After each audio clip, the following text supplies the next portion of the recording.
Чегара маселеси боюнча кеп козгогум келип атат. Быйыл Ысык Көл обласына бардык заставаларга каникул учурунда барып келдим. Өз көзүм менен көрдүм. Мына өкмөттүн өкүлү, президенттин өкүлү экөөңүздөр тең отурасыздар. Солдаттардын, офицерлердин жашоосу бомуждун эле жашоосу деп койсок жаңылышпаймын да.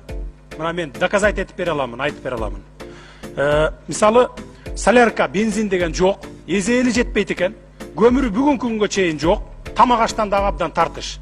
Анан кантип биз ушул солдаттарга, офицерлерге биздин коопсуздугубузду, мамлекеттин коопсуздугун ишенсек болот. Бул эмне үчүн деген маселе турат да бул жерде мындай деген. Биз мына айтып эле какшап атабыз күнүнө, бирок аткарылбайт. 5-6 чиновник $1,5 миллион шапка кылып алышат дагы чөнтөктөрүнө бөлүп салып алышат. Чегараң менен өлүп кете бер дегендей да. Мен анан баяндамамды айтам, жана токтомдого өзгөртүү киргизерде.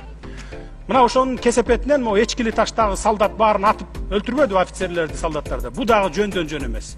Бардыгы жетишпегендиктен, тартиптин жоктугунан, булардын баары унутта калгандыгынан ушундай маселелер келип чыгып атат.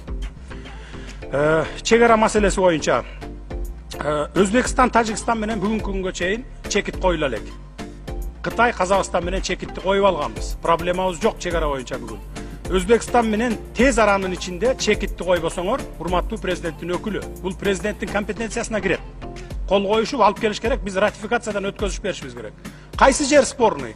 Бергиле өзбектерге. Кайсы жер бизге таандык? Алгыла, чекитти койгула. Спорный жер болсо, нейтральный бирөөнү алып келип катыштырып туруп, ошону тез арада койбосоңор, мына революция болгон 2 жылдан ашык убакыт болду мынакей.